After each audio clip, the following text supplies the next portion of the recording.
Hello everyone, कैसे हैं आप लोग। आशा करते हैं आप काफ़ी अच्छे होंगे। अभी आप स्क्रीन के ऊपर देख रहे हैं घटना चक्र सामान्य अध्ययन पूर्वालोकन सामान्य विज्ञान की ये किताब है। और ये किताब जो है बिल्कुल न्यू अपडेट के साथ वर्ष 2022 के लिए ये बुक आई हुई है। और इस बुक के अंदर जो है 1990 से लेकर 2022 तक के यानी यूपीएससी से लेकर और जितने भी स्टेट पीसीएस के एग्ज़ाम्स होते हैं इसके पेपर जो है इसके अंदर इंक्लूड किया गया है। और ये पेपर जो है पूरा सब्जेक्ट वाइज मोड में इंक्लूड किया गया है। आप यहाँ पे देख सकते हैं भौतिकी विज्ञान का पेपर इसके अंदर इंक्लूड किया गया है, वो भी पूरा सब्जेक्ट वाइज मोड में। इसके बाद है जीव विज्ञान यानी बायोलॉजी का पेपर जो है इसके अंदर इंक्लूड किया गया है। इसके बाद है रसायन विज्ञान का। और ये पूरा बुक जो है ये टारगेट लेकर यानी बीपीएससी का जो एग्ज़ाम है नज़दीक है, तो बीपीएससी के एग्ज़ाम को टारगेट करके पूरा बुक जो है 28 दिन के अंदर कंप्लीट करने का टारगेट रखा गया है।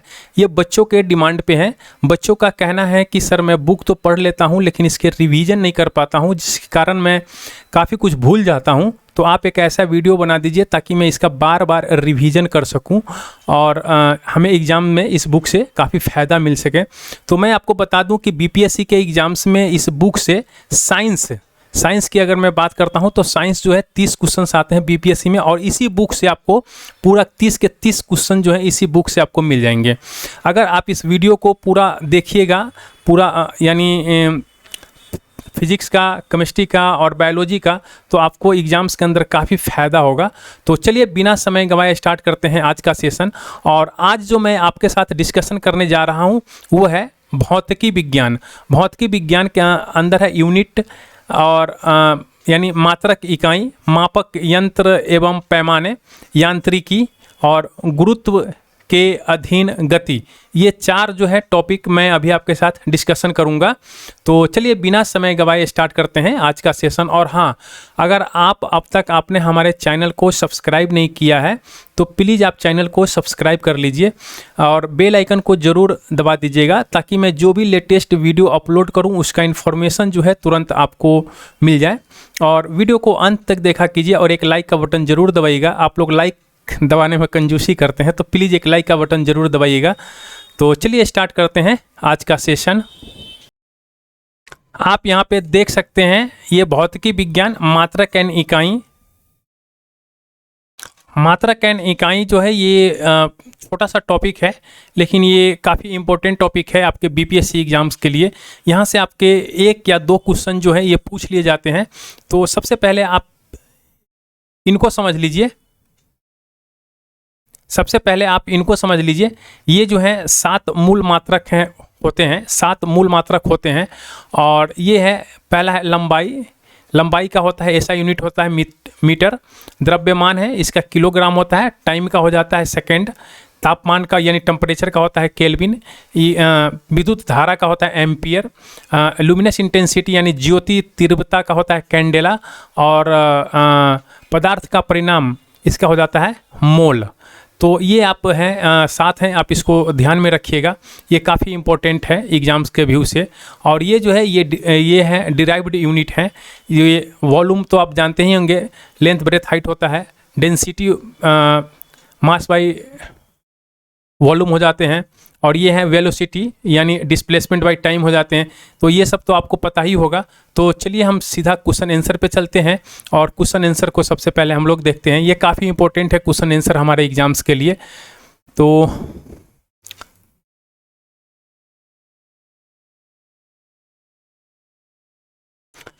यहाँ पे क्वेश्चन आंसर है और इसका जो है पहला क्वेश्चन कह रहा है कि निम्नलिखित में से कौन सी मूल भौतिक राशि है। तो देखिए यहाँ पे जो भौतिक राशि है, मूल भौतिक राशि की बात कर रहा है। तो लंबाई, द्रव्यमान, समय, ताप, विद्युत धारा, ज्योति तीव्रता और पदार्थ का परिणाम जो है ये 7 मूल्य भौतिक राशियाँ हैं। तो इसमें आप देख लीजिए बल जो है ये डिराइव्ड यूनिट है। विद्युत धारा जो है अभी मैंने आप बताया था, विद्युत धारा जो है ये भौतिक राशि है। ये 7 मूल भौतिक राशि है, उसी में से एक है। वेग जो है ये डिराइव्ड है और कार्य भी डिराइव्ड है।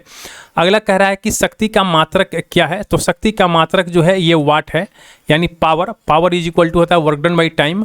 और इसके जो होते हैं एसआई यूनिट होते हैं वाट। और इसको हम लोग जूल प्रति सेकंड के ये बराबर होते हैं।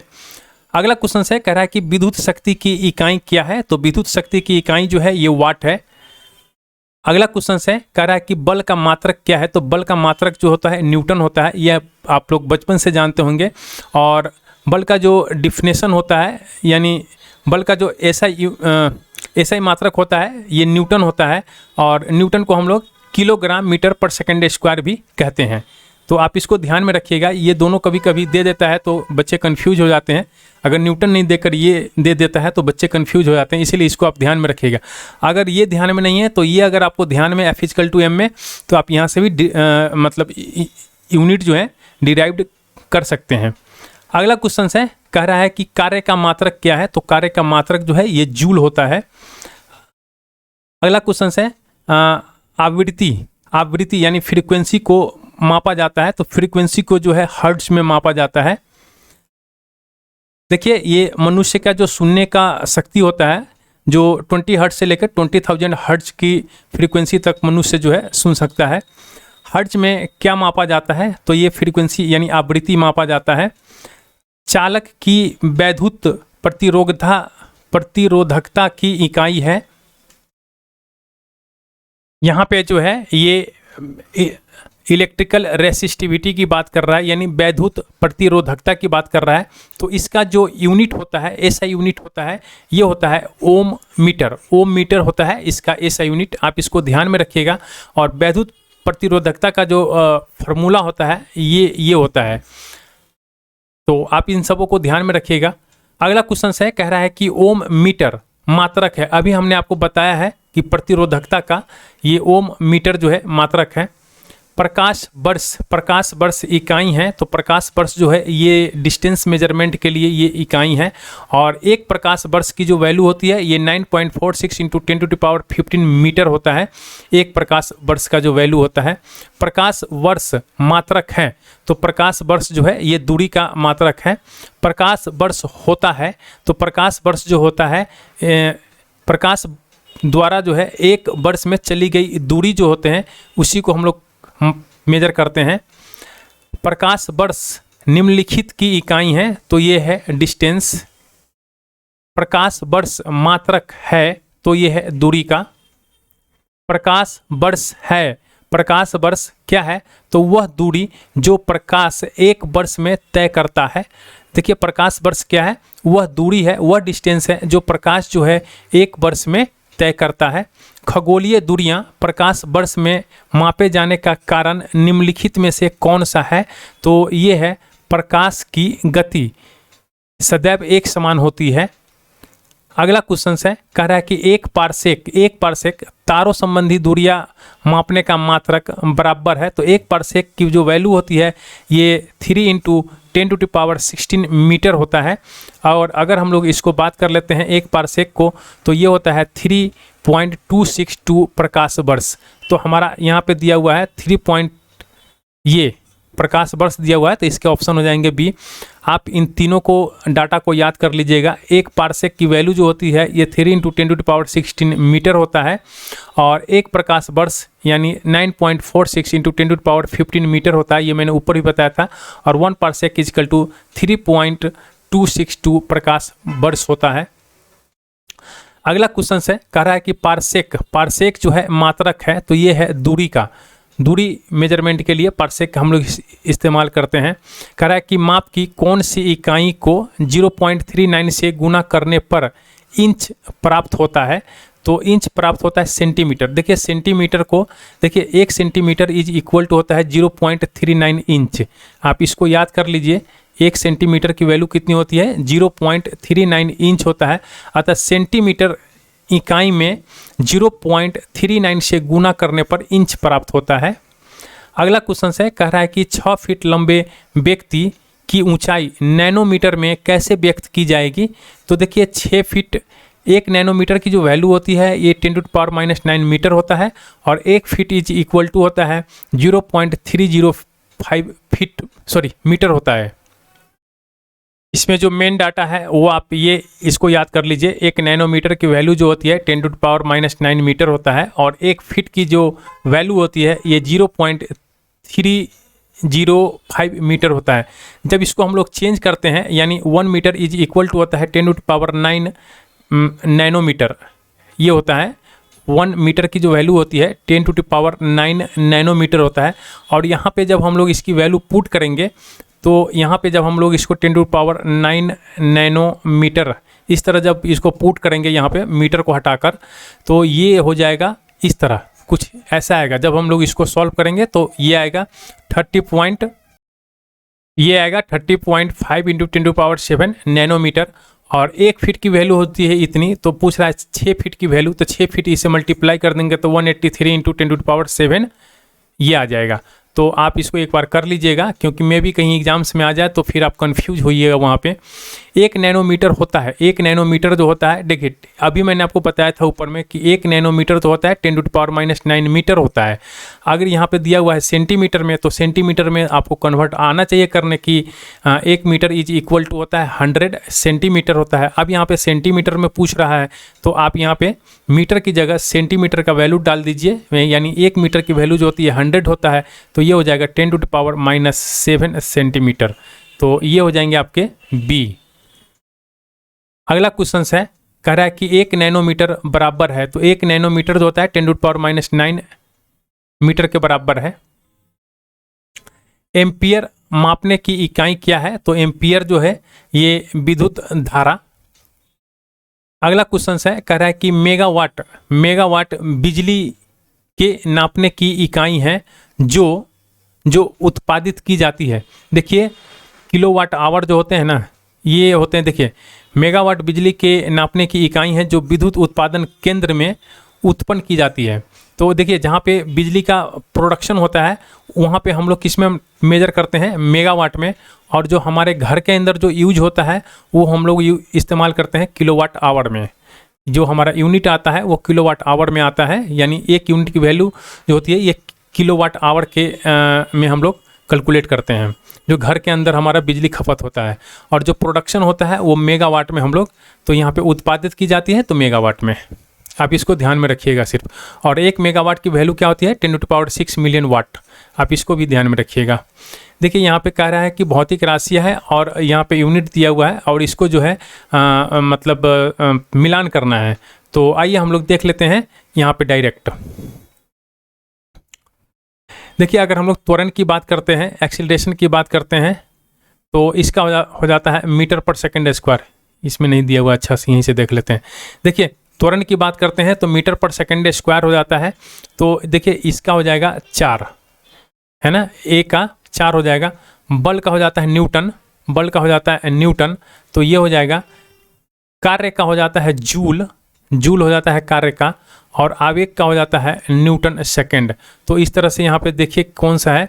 अगर हम लोग त्वरण की बात करते हैं तो 4, ए का 4 तो यहीं पे है, सिर्फ डी के अंदर है, बाकी किसी में नहीं है। तो ये आपका आंसर हो जाएगा। अगला क्वेश्चन है, कह रहा है कि निम्नलिखित एसआई यूनिटों में कौन सी सही सुमेलित नहीं है।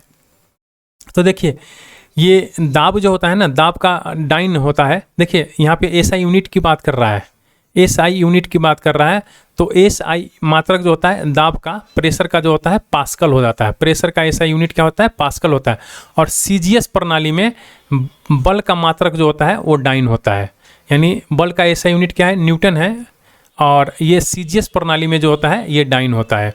तो आप इनको भी ध्यान रखिएगा। निम्नलिखित में से किस राशि का मात्रक नहीं है, तो ये है विकृति। विकृति का जो है मात्रक नहीं है, इसको स्ट्रेन कहते हैं आई थिंक इंग्लिश में। तो अगला क्वेश्चन है, कह रहा है कि सूची 1 सूची 2 का मिलान करना है। तो देखिए सूची 1 सूची 2 का हमको मिलान करना है। वाट की बात करते हैं तो वाट जो है ये वाट शक्ति है ना, पावर। वाट में देखिए ये इकाई है, तो पावर की शक्ति, पावर की यूनिट क्या होती है, इकाई होती है।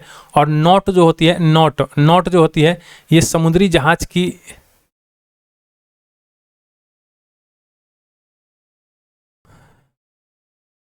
वाट का हो जाता है शक्ति और नॉट का हो जाता है समुद्री जहाज की गति। समुद्री जहाज की गति होता है नॉट।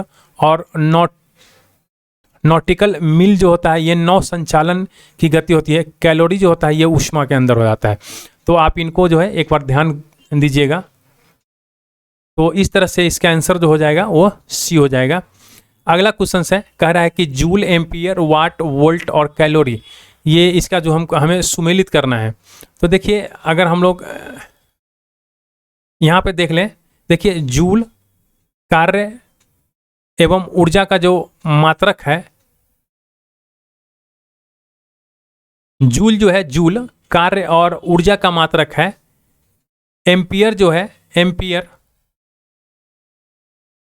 और एम्पियर जो है ये विद्युत धारा का मात्रक है। वाट जो है ये सामर्थ्य का मात्रक है। वोल्ट जो है ये पोटेंशियल डिफरेंस यानी विभवांतर का मात्रक है। और कैलोरी जो है ये ऊष्मा का मात्रक है। तो आप इसको जो है ध्यान में रखिएगा और इसका जो हो जाएगा ए आंसर हो जाएगा। देखिए फिर से यहाँ पे कह रहा है कि कौन सा सुमेलित नहीं है, तो ये सुमेलित नहीं है प्रकाश वर्ष। प्रकाश वर्ष से हम लोग समय नहीं बल्कि डिस्टेंस मेजर करते हैं। देखिए प्रकाश वर्ष से समय नहीं, आपकी दूरी यानी डिस्टेंस की ये यूनिट है प्रकाश वर्ष। और अंतर्राष्ट्रीय खगोल संघ के अनुसार जो होता है प्रकाश वर्ष वह दूरी है जो प्रकाश द्वारा निर्वात में एक वर्ष में तय की जाती है। एंगस्ट्रॉम की बात करते हैं तो एंगस्ट्रॉम जो होता है ये वेवलेंथ का यूनिट हो जाता है और 1 एंगस्ट्रॉम इक्वल टू 10⁻⁻10 मीटर होता है। आप इसको भी ध्यान में रखिएगा। एक हॉर्स पावर की बात करते हैं तो ये 746 वाट हो जाता है एक हॉर्स पावर। देखिए 1 वाट इक्वल टू क्या हो जाता है, जूल पर सेकेंड। आप इसको भी ध्यान में रखिएगा। ये सब में जो मैं बता रहा हूँ ये डायरेक्ट एग्जाम्स में आपसे पूछा जाता है क्वेश्चंस। तो यहाँ पे जो होता है हॉर्स पावर इक्वल टू 746 वाट हो जाता है। यहाँ पे है कह रहा है कि सूची 1 सूची 2 का हमें सुमेलित करना है। देखिए यहाँ पे जो है उच्च वेग की बात कर रहा है।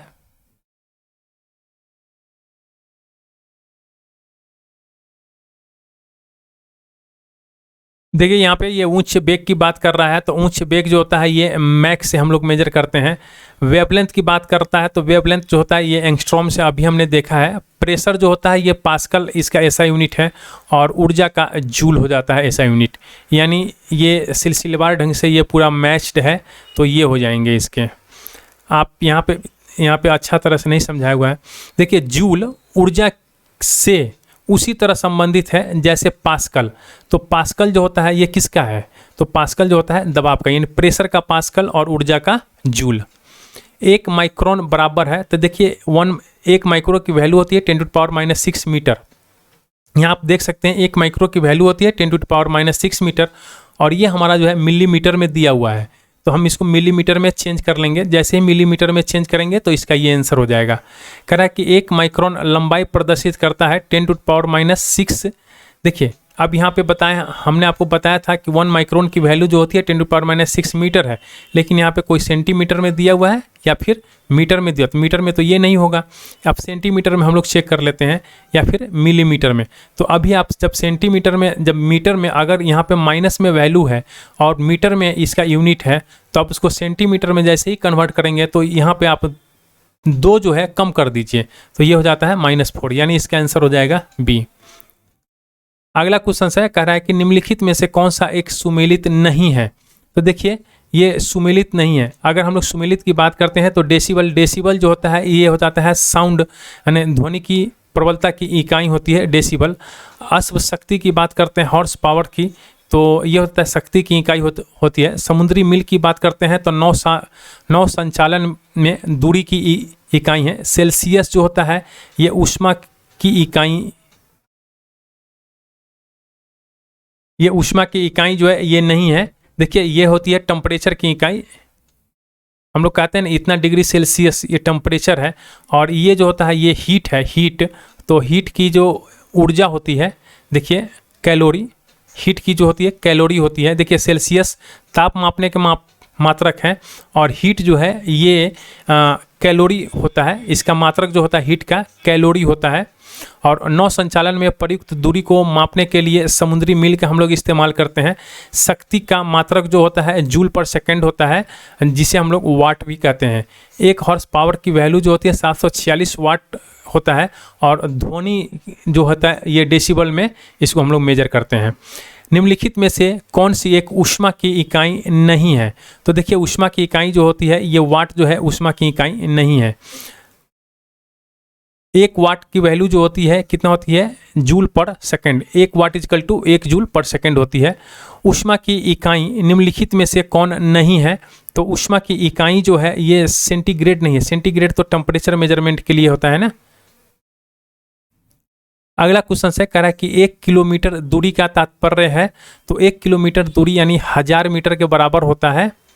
एक पिको की बात कर रहा है, तो पिको यानी 10⁻⁻12। देखिए पिको का वैल्यू जो होता है 10⁻⁻12 होता है, और यहाँ पे ग्राम लगाइए, मीटर लगाइए, जो इच्छा वो लगाइए। तो पिको का वैल्यू आप याद कर लीजिए 10⁻⁻12। यहाँ पे कुछ दिया हुआ है, जो पिको है, पिको की वैल्यू 10⁻⁻12 है। माइक्रो का होता है 10⁻⁻6, फेमटो का होता है 10⁻⁻15, मिली का होता है 10⁻⁻3, और नैनो का होता है 10⁻⁹। बाकी आप जो भी यूनिट लगाना चाहते हैं वो यूनिट आप लगा सकते हैं। पास्कल इकाई है, पास्कल जो होता है ये प्रेशर की इकाई होती है पास्कल, और 1 पास्कल की वैल्यू जो होती है न्यूटन पर मीटर स्क्वायर हो जाता है। दाब की इकाई क्या है, तो देखिए यहाँ पे दाब की इकाई कह रहा है तो न्यूटन मीटर स्क्वायर, यही जो होता है दाब की इकाई होती है। अभी तो आपने देखा है कि प्रेशर का जो यूनिट होता है, देखिए प्रेशर जो है ये स्केलर क्वांटिटी है, और जो इसकी यूनिट होती है वो क्या होती है, पास्कल होती है। ऐसा यूनिट इसके पास्कल होती है, लेकिन जो हम लोग इसको न्यूटन पर मीटर स्क्वायर भी कहते हैं। 1 पास्कल की वैल्यू क्या आती है, न्यूटन पर मीटर स्क्वायर। यहाँ पे कह रहा है कि दाब का मात्रक है, तो दाब का मात्रक इसमें से कौन सा है, तो देखिए इसमें से दाब का मात्रक जो है ये कोई नहीं है। दाब का मात्रक आपने क्या पढ़ा था, न्यूटन पर मीटर स्क्वायर पढ़ा था, या फिर पास्कल आपने पढ़ा था। अभी आपने यहाँ पे आप देख लीजिए न्यूटन पर मीटर स्क्वायर पढ़ा है या फिर पास्कल पढ़ा है, तो यहाँ पे ऐसा कोई है क्या, नहीं है। अगर हम लोग इसको न्यूटन को अगर हम लोग किलोग्राम में भी अगर चेंज करते हैं तो इसमें से कोई भी नहीं आएगा। अगला क्वेश्चन है, कह रहा है कि एटमॉस्फेरिक प्रेशर की जो इकाई होती है ये क्या होता है, तो एटमॉस्फेरिक प्रेशर का जो इकाई होता है ये बार होता है। देखिए 1 बार की वैल्यू जो होती है 10⁵ पास्कल होता है। आप इस सबको ध्यान रखिएगा, 1 बार की जो वैल्यू होती है 10⁵ पास्कल होता है। और जो एटमॉस्फेरिक प्रेशर को गैर एसआई मात्रक जो होते हैं इसके बार होते हैं, जो 10⁵ न्यूटन पर मीटर स्क्वायर के बराबर होता है। और 1 पास्कल की वैल्यू क्या होती है, पास्कल की वैल्यू जो होती है ये न्यूटन पर मीटर स्क्वायर होती है। 1 किलोग्राम पर सेंटीमीटर स्क्वायर दाब समतुल्य है, तो ये किसके बराबर है, तो 1 बार के बराबर है। आप यहाँ पे इसका डिराइव जो है देख सकते हैं एक बार। निम्नलिखित में से कौन सी अदिश राशि है, तो अदिश राशि जो होता है ये दाब जो है ये अदिश राशि है। अगला क्वेश्चन से कह रहा है कि विद्युत विभव के संदर्भ में निम्नलिखित कथनों में से कौन सा सही है, तो देखिए विद्युत विभव की बात कर रहा है, तो विद्युत विभव के संदर्भ में जो है यह एक अदिश राशि है, यह एक सदिश राशि है, तो सदिश नहीं है, यह एक अदिश राशि है, तो केवल जो होगा एक सही होगा। अगला क्वेश्चन है, कह रहा है कि तेल का एक बैरल, देखिए एक बैरल के जो वैल्यू होता है 159 लीटर होता है। ये कुछ पॉइंट में होते हैं, यहाँ पे आप देख सकते हैं। देखिए एक बैरल का जो वैल्यू होता है ये 158.9873 लीटर होता है, तो आप इस तरह से आप इसको ध्यान में रख सकते हैं। और अगर हम लोग घन मीटर में बात करते हैं तो ये इतना होता है, अगर एक बैरल इक्वल टू होता है 42 यूएस गैलन होता है, तो आप इसको भी याद रख लीजिएगा। एक बैरल की वैल्यू जो होती है 42 यूएस गैलन। लंबाई की जो न्यूनतम इकाई है वो कौन सा है, तो लंबाई का जो न्यूनतम इकाई है ये फर्मी मीटर है। देखिए माइक्रो की बात करते हैं तो माइक्रो की वैल्यू होती है 10⁻⁻6, जो यहाँ पे दिया हुआ है, लिखने में समझ जाएगा। माइक्रो की वैल्यू होती है 10⁻⁻6, नैनो की वैल्यू होती है 10⁻⁹, और एंगस्ट्रॉम की वैल्यू होती है 10⁻⁻10, और फर्मी मीटर की वैल्यू होती है 10⁻⁻15। अगर इन सब में जो है ऊपर में माइनस नहीं लगा रहता, यहाँ पे जो देख रहे हैं माइनस अगर नहीं लगा रहता तो इसमें जो है सबसे बड़ा वैल्यू ये हो जाता 10⁻15। अगर माइनस नहीं लगा रहता तब सबसे बड़ा वैल्यू ये हो जाता और सबसे छोटा वैल्यू ये हो जाता। लेकिन अगर इसमें माइनस लग गया हुआ है यहाँ पे तो सबसे बड़ा वैल्यू जो है ये है, और हाँ सबसे छोटा वैल्यू ये है और सबसे बड़ा वैल्यू ये हो जाता है, जस्ट रिवर्स हो जाता है। अगला क्वेश्चन है, कह रहा है कि सूची 1 और सूची 2 का हमें मिलाप करना है। तो देखिए यहाँ पे क्यूसेक की बात करते हैं तो क्यूसेक जो है ये प्रवाह की दर है ना। बाइट की बात करते हैं, बाइट, तो बाइट जो है ये कंप्यूटर की यूनिट है बाइट, और रिएक्टर जो है ये भूकंप की तीव्रता मेजर करते हैं, और बार जो है ये प्रेशर का यूनिट है बार। तो आप इस तरह से इसको मिला सकते हैं। देखिए बार हो जाएंगे डी का एक जो है इस दोनों में है, बाकी ये दोनों तो नहीं है। रिएक्टर की बात करते हैं तो भूकंप की तीव्रता, तो ये तो सी का दोनों में ही सही दिया हुआ है। और इसका बाइट है तो ये कंप्यूटर है, तो ये बी का 4, यानी ये हो जाएंगे बी आपके ऑप्शन में आंसर हो जाएंगे। आप एक बार इसको चेक कर लीजिएगा। क्यूसेक में क्या मापा जाता है, तो क्यूसेक में जल का बहाव जो है ये मापा जाता है क्यूसेक में। निम्नलिखित में से कौन सा एक वायुमंडल के ओजोन परत की मोटाई नापने वाली इकाई है, तो ये है डॉप्सन। ये काफ़ी इंपॉर्टेंट क्वेश्चन है। डॉप्सन जो है ये वायुमंडल के ओजोन परत की मोटाई नापने वाली इकाई है। इसको थोड़ा सा हम एक्सप्लेन कर देते हैं। देखिए वायुमंडल में जो ओजोन परत की जो मोटाई होती है ना, वो डॉप्सन से मापी जाती है, डॉप्सन से मापी जाती है।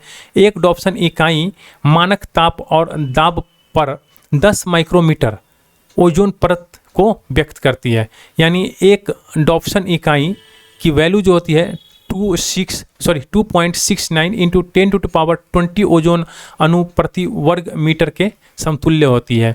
डॉप्सन जो होती है, डॉप्सन ये इकाई है का प्रयोग किया जाता है तो ये ओजोन परत की मोटाई को मापने में। देखिए यहीं पे जो है ये चैप्टर 1 जो है एंड होता है। अब हम लोग चैप्टर 2 पे चलते हैं। थोड़ा मैं स्लो चल रहा हूँ, आप कहेंगे तो थोड़ा फास्ट हो जाऊंगा।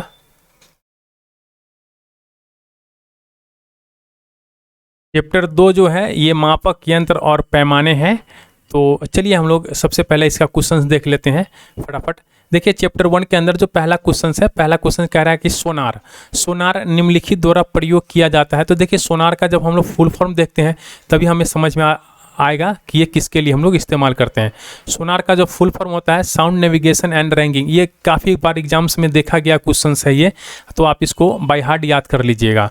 साउंड नेविगेशन एंड रैंकिंग का प्रयोग जो होता है नौ संचालकों द्वारा किया जाता है। किसके द्वारा किया जाता है? 9 संचालकों के द्वारा इसका प्रयोग जो है किया जाता है। तो यहाँ पे क्वेश्चन पूछ रहा है कि सोनार निम्नलिखित द्वारा प्रयोग में लाया जाता है, तो 9 संचालकों के द्वारा। अब यहाँ पे थोड़ा सा और हम लोग आगे देख लेते हैं। सोनार की सहायता से महासागर में डूबी हुई वस्तु की स्थिति जानने के लिए उच्च आवृत्ति की प्रासव तरंगे को महासागर की गहराई में भेजा जाता है। तो देखिए लेमन की भाषा में समझ लीजिए कि सोनार जो होता है ना, सोनार, मान लीजिए कोई वस्तु जो है अगर समुद्र वगैरह में डूब जाता है तो हम उसकी पता लगाने के लिए सोनार का हम लोग इस्तेमाल करते हैं।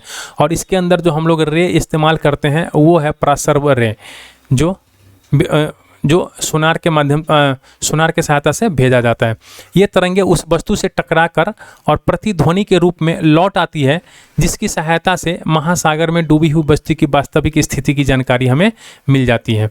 अगला जो क्वेश्चन है कह रहा है कि महासागर में डूबी हुई वस्तु की स्थिति जानने के लिए निम्न में से किस यंत्र का प्रयोग किया जाता है? तो ये प्रयोग है सोनार का। देखिए सोनार से हम उपयोग करते हैं तो सोनार में जो है प्रासव तरंगों का हम लोग इस्तेमाल करते हैं।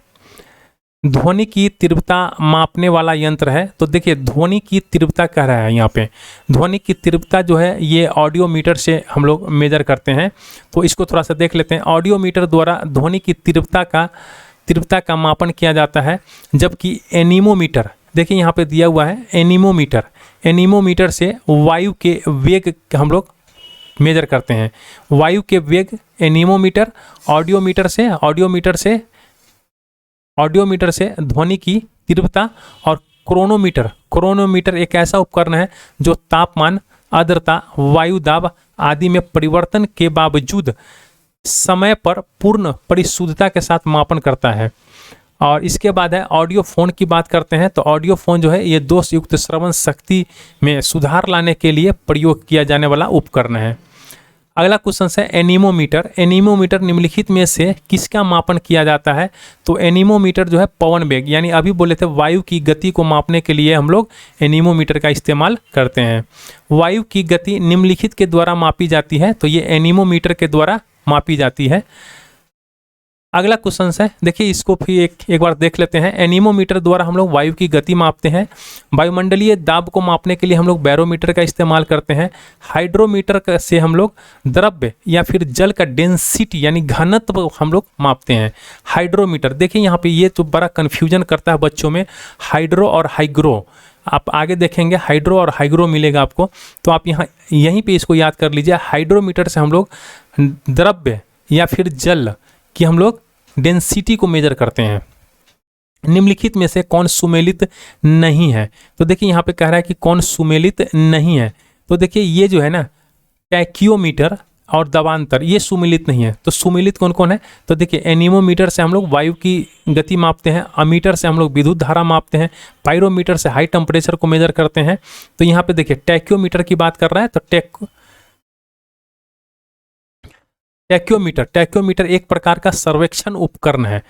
ये क्या है? सर्वेक्षण उपकरण है जिसे क्षैतिज दूरियां, लंबवत उन्नयन और दिशाओं के त्वरित मापन हेतु डिजाइन किया गया है। अन्य विकल्प के युग्म सुमेलित हैं। पायरोमीटर की सहायता से दूर स्थित उच्च तापीय वस्तुओं का ताप मेजर करते हैं। पायरोमीटर किसके मापन में उपयोग किया जाता है? तो ये हाई टेम्परेचर, पायरोमीटर जो है ये हाई टेम्परेचर मेजर में हम लोग काम करते हैं। यहाँ पे देखिए पायरोमीटर जो होता है, पायरोमीटर यानी टोटल रेडिएशन पायरोमीटर की सहायता से अत्यधिक उच्च तापों को मापा जाता है। और ये आप एक बार ये जो फार्मूला है ये आप इसको देख लीजिए, वैसे मैं आपको बता दे रहा हूँ। यह तापमापी स्टीफन के नियम पर आधारित है। किसके नियम पर आधारित है? स्टीफन के नियम पर आधारित है, जिसके अनुसार जो है उच्च ताप पर किसी वस्तु उत्सर्जित विकिरण की मात्रा इसके परम ताप के चतुर्थ घात के अनुक्रमानुपाती होती है। तो देखिए आप इसको जो है सीधा याद कर लीजिए कि E is directly proportional to T के पावर 4। ये किसका है? तो ये स्टीफन का नियम है। ये स्टीफन का नियम है, E is directly proportional to T के पावर 4। और डायरेक्ट आपसे यही पूछेगा, या ये दे देगा या फिर ये देगा, और दोनों में से कोई एक पूछेगा आपसे एग्जाम्स के अंदर। अगला जो क्वेश्चन है, कह रहा है कि निम्नलिखित संयंत्रों में से किसका उपयोग अत्यधिक ताप को मापने में किया जाता है? तो पायरोमीटर का हम लोग उपयोग करते हैं अत्यधिक ताप को मापने में। ताप मापियों में से किसे पायरोमीटर कहा जाता है? तो देखिए ये विकिरण तापमापी, रेडिएशन जो टेम्परेचर मेजरमेंट होता है उसके लिए। वह थर्मामीटर जो 2000 डिग्री सेंटीग्रेड मापने हेतु उपयुक्त होता है, तो वो है पूर्ण विकिरण पायरोमीटर। अगला जो क्वेश्चन है, कह रहा है कि पायरहिलियोमीटर का प्रयोग निम्न में से किसे नापने के लिए किया जाता है? तो ये है सोलर रेडिएशन। इसको आप याद कर लीजिए। पायरहिलियोमीटर का जो हम लोग उपयोग है ये सोलर रेडिएशन के मापने के लिए हम लोग इस्तेमाल करते हैं। देखिए यहाँ पे सोलर रेडिएशन नापने के लिए दो प्रकार के यंत्र हैं। तो एक है पायरेनोमीटर और दूसरा है पायराहिलियोमीटर। तो इन दोनों को आप ध्यान रखिएगा कि इन दोनों से क्या हम लोग मेजर करते हैं? ये सौर रेडिएशन मेजर करते हैं। मैनोमीटर की बात कर रहा है। मैनोमीटर द्वारा किसकी माप की जाती है? तो मैनोमीटर से गैसों का दाब मापा जाता है। मैनोमीटर से गैसों का दाब मापा जाता है। देखिए यहाँ पे कह रहा है सूची 1 सूची 2 को मिलाइए। तो देखिए हम लोग यहाँ पे देख लेते हैं एक्सप्लेनेशन फटाफट, छोड़िए यहीं पे देखिए इसको। एमीटर की बात करते हैं। तो एमीटर जो है ये आपको विद्युत धारा मेजर करता है। हाइग्रोमीटर जो है, देखिए हमने बताया था ना हाइड्रोमीटर और हाइग्रोमीटर। तो हाइड्रोमीटर जो है ये सापेक्ष आर्द्रता मेजर करता है, यानी B का 4 इसी में है सिर्फ। तो ये हो जाएगा इसके आंसर, यानी B हो जाएंगे। और जो होता है स्प्रिंग तुल्ला जो होता है भार मेजर करता है। बैरोमीटर जो होता है ये दाब मेजर करता है। ऑडियोमीटर की बात कर रहा है, कह रहा है कि कौन सा सुमेलित नहीं है? तो ऑडियोमीटर की अगर हम लोग बात करते हैं, ओडोमीटर की बात करते हैं तो ओडोमीटर से जो होता है ये वाहनों के पहियों द्वारा तय की गई दूरी को मापने का काम होता है। और ओंडोमीटर की बात करते हैं, ओंडोमीटर से जो विद्युत चुंबकीय तरंग होते हैं इसकी फ्रीक्वेंसी मापने का काम होता है। ऑडियोमीटर से ये ध्वनि की तीव्रता मापने का काम होता है। और एमीटर से जो होता है ये इसमें कह रहा है कौन सुमेलित नहीं है, तो यही सुमेलित नहीं है। एमीटर से जो होता है ये विद्युत शक्ति नहीं बल्कि विद्युत धारा मापने का काम होता है।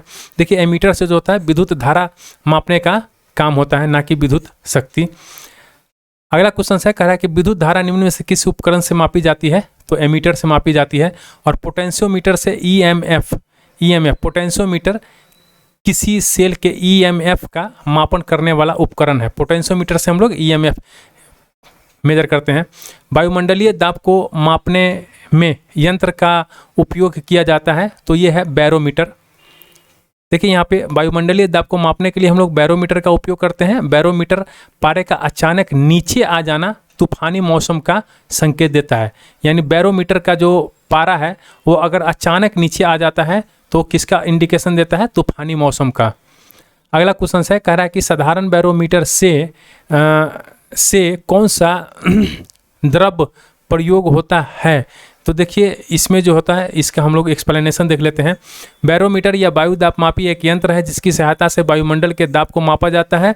और विभिन्न प्रकार के बैरोमीटर के अलग अलग मापक द्रव्य या फिर यथा जल, पारा, हवा का प्रयोग किया जाता है। साधारणतः बैरोमीटर में हम लोग पारे का प्रयोग जो है अधिक करते हैं। तो इसमें जो है देखिए हम लोग सबसे अधिक पारे का उपयोग करते हैं। अगर ये 4 ऑप्शन वाला है तो पारा के साथ हम लोग जा सकते हैं। वैसे ये जल भी, एल्कोहल भी हम लोग इस्तेमाल करते हैं। उपयुक्त सभी, एल्कोहल तो हम लोग नहीं इस्तेमाल करते हैं, है ना। यानी पारा और जल का भी हम लोग इस्तेमाल करते हैं, तो आप पारा के साथ जा सकते हैं। दूध का आपेक्षिक घनत्व ज्ञात किया जा सकता है, तो दूध का जो है आपेक्षिक घनत्व जो है ये लैक्टोमीटर से हम लोग मेजर करते हैं। देखिए यहाँ पे दूध का जो आपेक्षिक घनत्व यानी डेंसिटी की बात कर रहा है तो या फिर दूध की शुद्धता की बात करता है, तो ये हम लोग लैक्टोमीटर की सहायता से मापा जाता है। अगर हम लोग ब्यूट्रियोमीटर की बात करते हैं तो ब्यूट्रियोमीटर से दूध या फिर दूध के उत्पाद में जो फैट होता है, फैट को हम लोग मेजर करते हैं ब्यूट्रियोमीटर से। दूध के घनत्व को किससे मापा जाता है, तो लैक्टोमीटर से हम लोग दूध के घनत्व को मेजर करते हैं। वायुमंडल की सापेक्ष आर्द्रता नापी जाती है, तो ये मापी जाती है हाइग्रोमीटर से। हाइग्रोमीटर वह उपकरण है जिसकी सहायता से वायुमंडल की सापेक्ष आर्द्रता को मापी जाती है। लैक्टोमीटर से दूध की शुद्धता मापी जाती है और हाइड्रोमीटर से जल और द्रव का घनत्व। देखिए हाइड्रोमीटर और हाइग्रोमीटर कहाँ गया, हाइग्रोमीटर में कंफ्यूज मत होइएगा, दोनों अलग अलग चीज़ होते हैं। हाइड्रोमीटर से हम लोग जल और द्रव के घनत्व को मेजर करते हैं और हाइग्रोमीटर से हम लोग वायुमंडल की सापेक्ष आर्द्रता को मेजर करते हैं। पोटेंशियोमीटर से हम लोग विभवांतर को मेजर करते हैं। हवा में आर्द्रता को मापने के लिए कौन सा उपकरण होता है, तो ये होता है हाइग्रोमीटर होता है।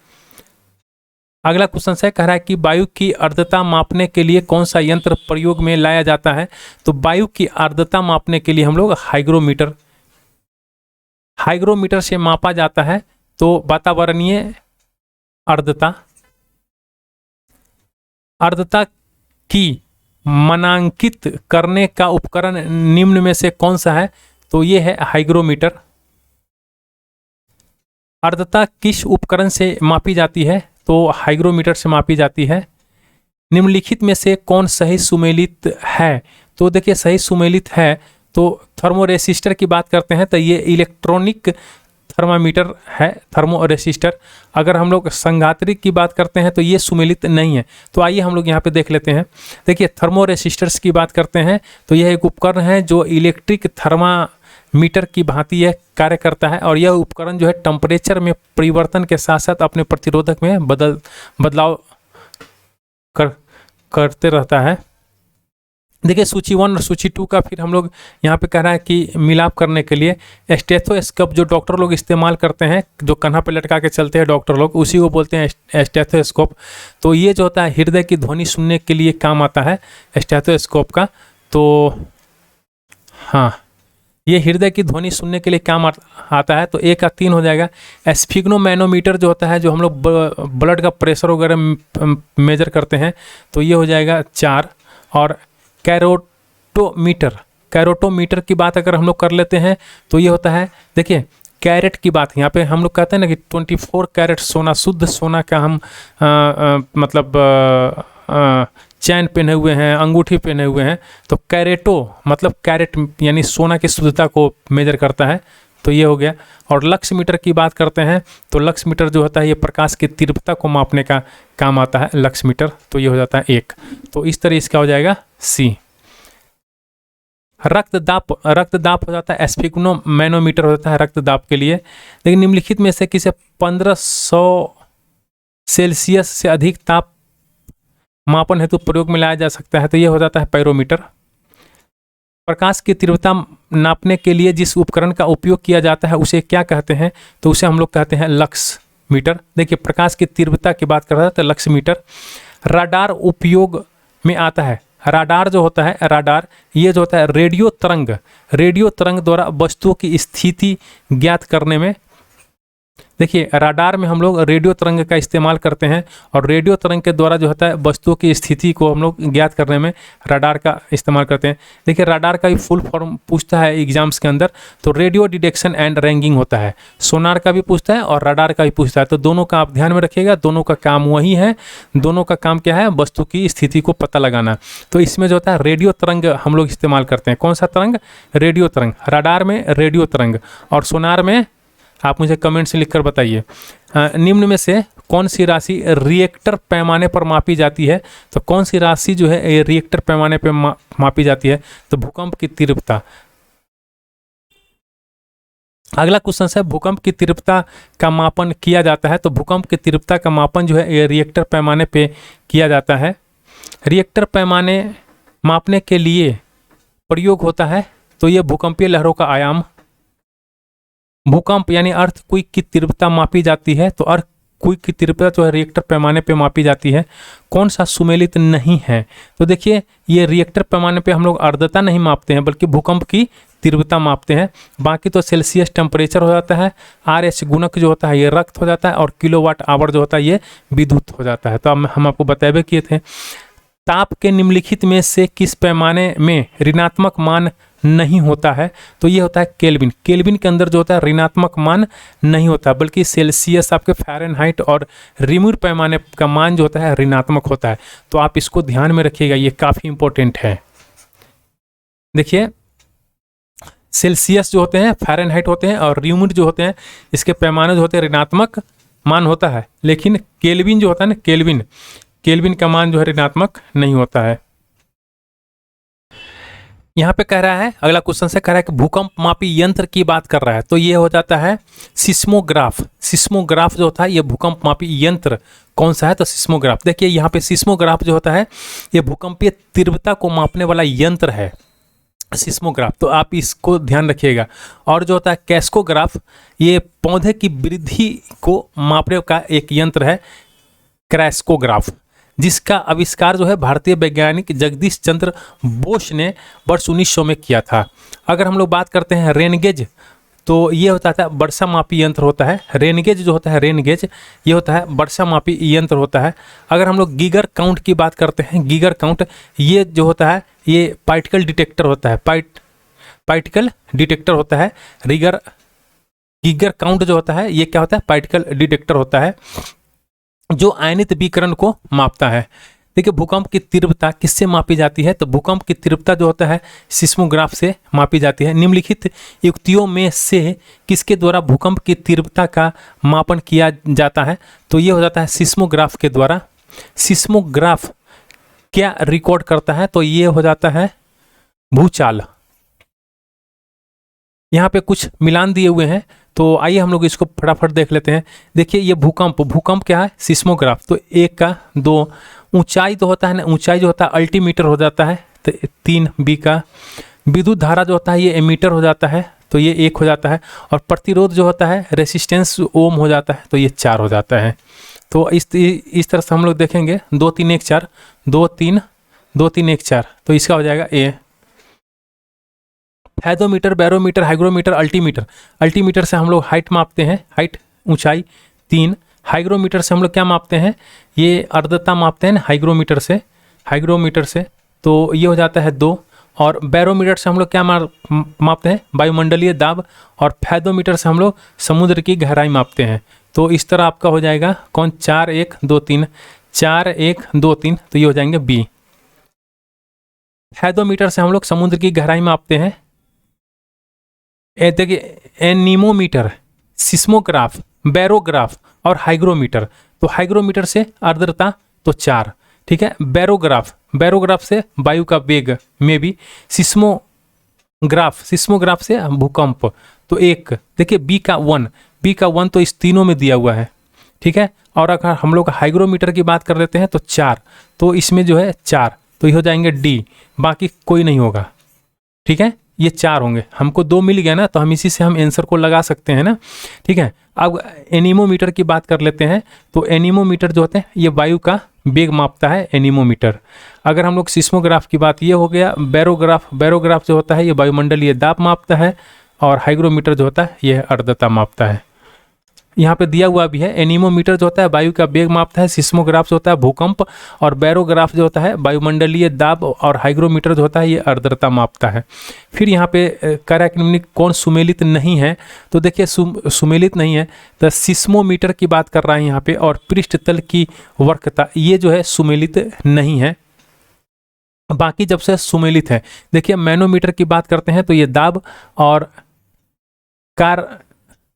कार्ब्यूरेटर तो होता है ये आंतरिक दहन इंजन होता है, ये कार्बोरेटर होगा आई थिंक। कार्डियोग्राम की बात करते हैं तो ये हृदय गति मापता है। अगला क्वेश्चन से कह रहा है कि निम्नलिखित में से किसके मापन में फेनोमीटर का उपयोग किया जाता है। तो फेनोमीटर का जो उपयोग किया जाता है ये ध्वनि की तीव्रता एवं स्पंदन की आवृत्ति के मापन में किया जाता है। झूठ का पता लगाने वाला यंत्र किस नाम से जाना जाता है। तो ये हो जाता है, देखिए ये पोलोग्राफ, पोलोग्राफ के नाम से जाना जाता है। पोलोग्राफ की बात करते हैं तो झूठ का पता लगाने वाला यंत्र है पोलोग्राफ। पायरोमीटर जो होता है हाई टेम्परेचर मेजर करता है। गायरोस्कोप की बात करते हैं तो ये घूमती हुई वस्तुओं की गति मापने में यंत्र करता है। और काइमोग्राफ की बात करते हैं तो शरीर की क्रियाओं को ग्राफ द्वारा निरूपित करने वाला जो यंत्र होता है, जैसे रक्तचाप हो जाता है, हृदय की धड़कन हो जाता है आदि। जैसे आप डॉक्टर के पास जाएंगे तो आईसीयू में जो लगा रहता है वो काइमोग्राफी होता है। अगला क्वेश्चन है, कह रहा है कि ऊर्ध्वाधर तल यानी एलिवेशन एवं क्षैतिज तल में कोणीय दूरी को मापने में प्रयुक्त होने वाला यंत्र क्या हो जाता है। तो ये यंत्र जो होता है ये हो जाता है थियोडोलाइट, थियोडोलाइट। यानी देखिए क्षैतिज तल एवं ऊर्ध्वाधर तल में कोणीय दूरी को मापने के लिए जो हम लोग थियोडोलाइट का प्रयोग करते हैं। तो इसी के साथ जो है चैप्टर 2 एंड हो रहा है, और अब हम लोग चैप्टर 3 देखते हैं। तो चलिए हम लोग फटाफट चैप्टर 3 भी देख लेते हैं। देखिए ये सब अगर आप कहेंगे तो मैं एक वीडियो बनाकर एक्सप्लेन कर दूंगा बाद में, अभी नहीं, अभी तो सिर्फ क्वेश्चन आंसर, क्योंकि काफ़ी बच्चों का एग्जाम्स हैं बीपीएससी का, इसीलिए।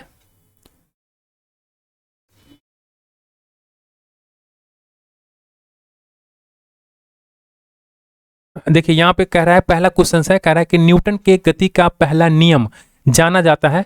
तो ये जाना जाता है जड़त्व का नियम। न्यूटन के गति का जो पहला नियम है ये जड़त्व के नियम जाना जाता है। देखिए न्यूटन के गति का प्रथम नियम जो है जड़त्व नियम, लॉ ऑफ इनर्शिया भी कहा जाता है इसको। और इसके अनुसार जो है प्रत्येक पिंड तब तक अपनी विरामावस्था अथवा सरल रेखा में एक समान गति की अवस्था में रहता है जब तक कोई बाह्य बल उससे अन्यथा बाहर व्यवहार करने के लिए विवश नहीं करता है। देखिए ये इनर्शिया क्या होता है, लॉ ऑफ इनर्शिया क्या होता है कि मान लीजिए ये एक बॉल है और ये बॉल जब तक रेस्ट में रहेगा, जब तक इसके ऊपर कोई एक्सटर्नल फोर्स हम ना लगाएं, या फिर मान लीजिए ये बॉल मूव कर रहा है ऐसे आगे की तरफ ये बॉल मूव कर रहा है, और इसके ऊपर जब तक हम एक्सटर्नल फोर्स नहीं लगाएंगे इस बॉल के ऊपर, जब तक ये बॉल रुकेगा नहीं। तो यही कह रहा है जड़त्व का नियम। साधारण यंत्र किसी व्यक्ति की सहायता करता है। देखिए साधारण यंत्र किसी व्यक्ति की सहायता करता है, तो ये है कम बल का प्रयोग करके भी उतनी ही मात्रा में काम करने में, जैसे हम लोग पुल्ली वगैरह का इस्तेमाल कर लेते हैं, जैसे कुएं से पानी निकालने में पुल्ली वगैरह का इस्तेमाल कर लेते हैं, तो बल हमारा कम लगता है और हमारा काम उतना ही मात्रा में हो जाता है। एक व्यक्ति एक संवेदनशील यानी सेंसिटिव तराजू पर खड़ा है, यदि गहरी सांस अंदर लेता है तो तराजू का रीडिंग क्या होगा, बढ़ेगा। तराजू का रीडिंग जो होगा वो क्या होगा, बढ़ेगा, क्योंकि वो सेंसिटिव, क्यों बढ़ेगा, वो सेंसिटिव तराजू है, इसीलिए। अगला क्वेश्चन है, कह रहा है कि वॉशिंग मशीन का कार्य सिद्धांत क्या है। तो देखिए वॉशिंग मशीन का कार्य सिद्धांत जो है ये सेंट्रीफ्यूगल फोर्स पे काम करता है, यानी ये जो होता है अपकेंद्र होता है, अपकेंद्र बल होता है, यानी सेंट्रीफ्यूगल फोर्स के सिद्धांत पे जो है वॉशिंग मशीन काम करता है। और ये काफ़ी इंपॉर्टेंट है, यहाँ से जो है 2-3 क्वेश्चन जो है बनते हैं। तो आइए हम लोग इसको समझ लेते हैं। आप सिर्फ ये याद कर लीजिए कि वॉशिंग मशीन जो है ये सेंट्रीफ्यूगल फोर्स के सिद्धांत पे काम करता है। सेंट्रीफ्यूगल फोर्स यानी अपकेंद्रीय बल।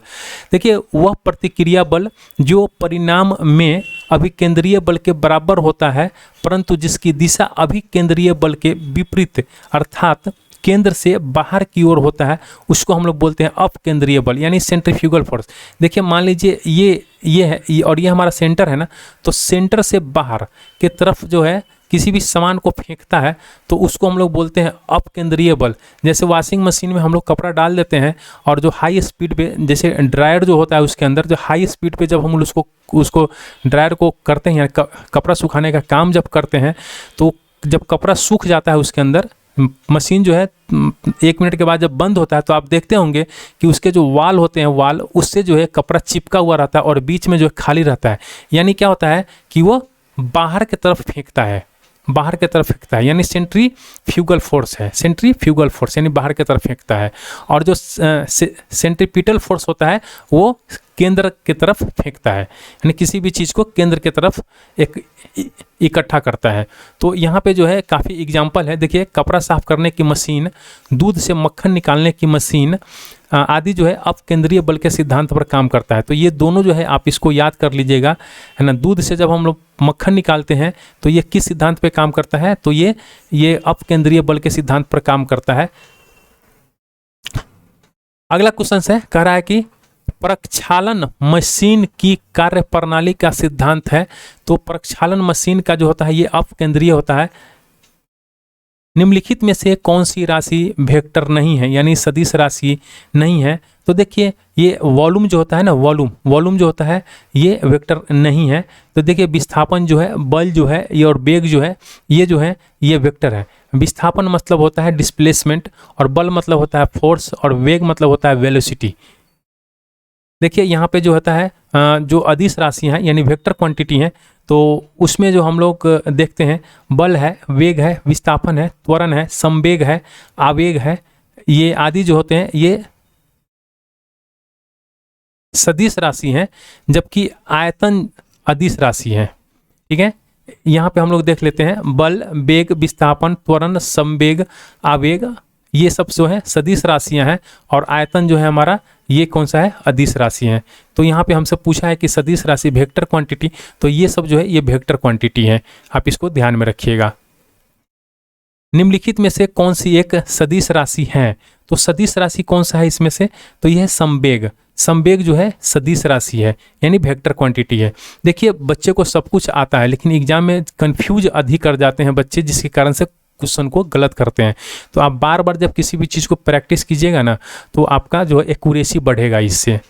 अगला क्वेश्चन है, कह रहा है कि निम्नलिखित में से कौन सी सदिश राशि है। तो देखिए अभी हमने पढ़ा था विस्थापन जो है सदिश राशि है।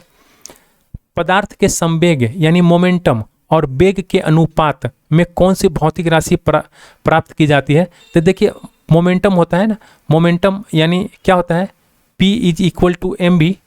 अच्छा, इसके बाद होता है वेग, तो इस दोनों का रेशियो हमसे पूछ रहा है यानी वेग, तो इससे ये कैंसिल हो गया तो हमें क्या बचा, मास बचा यानी द्रव्यमान। बल का गुणनफल है, तो देखिए बल का जो गुणनफल है वो F = m में होता है ना, यानी क्या होता है द्रव्यमान इंटू त्वरण, तो ये हो जाएंगे B।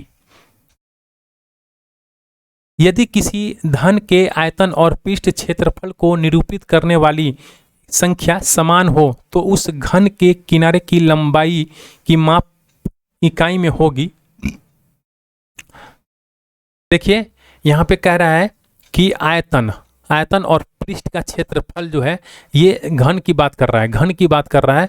ये अगर समान है तो आयतन क्या होता है, वॉल्यूम क्या होता है, सॉरी हाँ वॉल्यूम क्या होता है, एल क्यू होता है, एल क्यू होता है किसी भी, है ना, मतलब घन का जो वॉल्यूम होता है वो क्या होता है, एल क्यू होता है। और पृष्ठ क्षेत्रफल क्या होता है, 6L² हो जाता है। तो एल स्क्वायर से ये एल स्क्वायर कैंसिल हो गया, यहाँ पे बचेगा एक एल यहाँ पे बच गया। तो एक एल की वैल्यू कितनी होती है, 6 होती है। तो वही पूछ रहा है कि घन के किनारे की लंबाई का माप का इकाई में होगा, तो ये होगा 6। ऊर्जा संरक्षण का आशय है कि, देखिए ऊर्जा संरक्षण का आशय है कि ऊर्जा न तो सृजन हो सकता है और न ही विनाश होता है। ये तो आप बचपन से पढ़ते हुए आ रहे हैं। ऊर्जा संरक्षण के मूल्य सिद्धांत के अनुसार जो होता है, ऊर्जा न तो सृजन हो सकता है और न ही ऊर्जा का विनाश हो सकता है। हवाओं की ऊर्जा होती है, तो हवाओं की ऊर्जा जो होती है केवल गतिज ऊर्जा होती है। हवा में जो होती है केवल गतिज ऊर्जा होती है।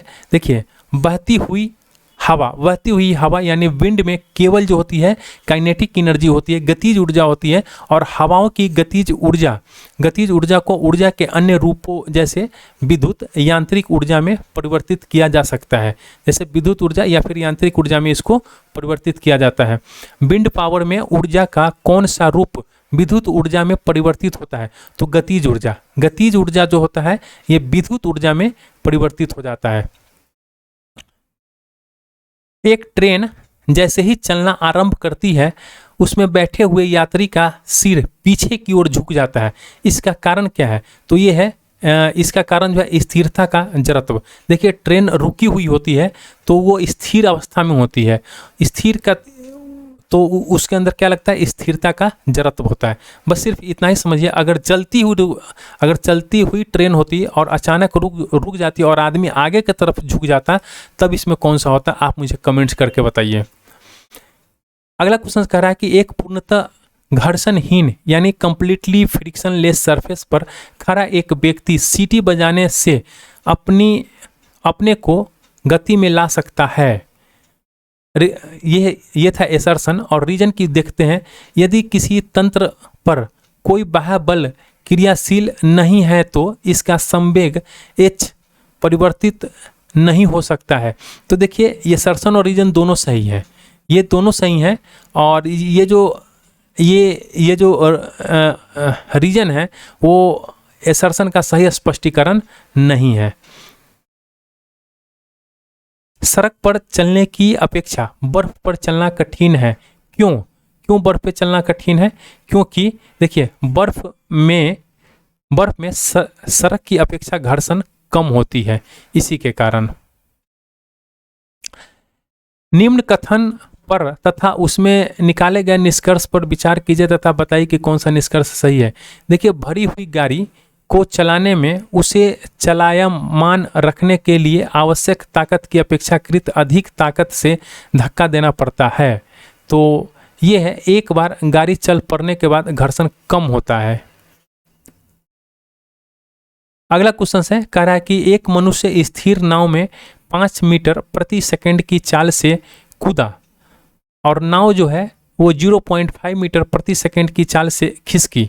तो बताएं कि नाव का द्रव्यमान मनुष्य के द्रव्यमान का कितना गुना है। तो देखिए जब हम लोग इसको सॉल्व करेंगे तो ये हो जाएगा 10 गुना।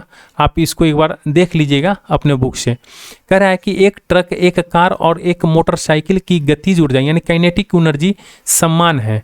तो यदि समान अवरोधक बल लगाए जाएं तो वे क्रमशः XYZ की दूरी पर रुकेगा।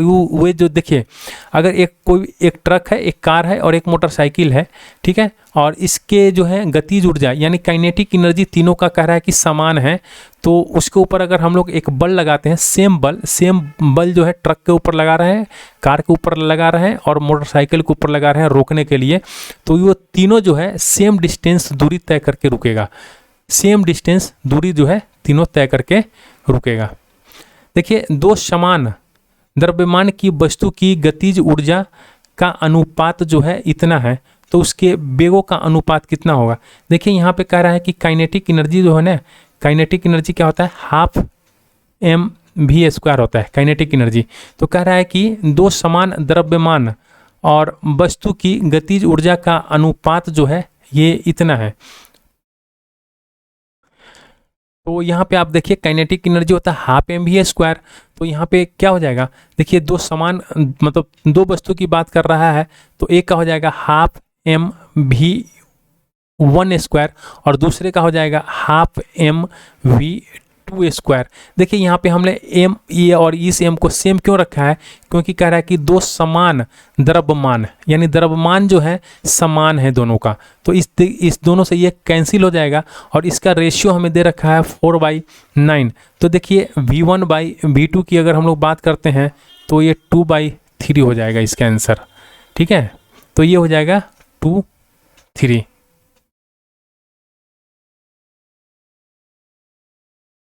कह रहा है कि देखिए एक व्यक्ति कार में जो विराम में बैठा है, सड़क से कार के 4 पहिए में से प्रत्येक पर प्रतिक्रिया R है।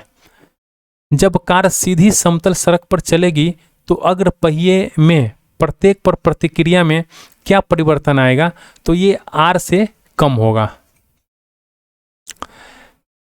अगला क्वेश्चन कह रहा है कि तेल से असंत भरा हुआ तेल का एक टैंकर समतल सड़क पर आगे की ओर एक समान त्वरण से जा रहा है, तो तेल का मुक्त पृष्ठ होगा, तो तेल का जो मुक्त पृष्ठ होगा वो क्षैतिज से इस प्रकार आनत होगा कि पिछले सिरे पर अधिक गहराई होगी।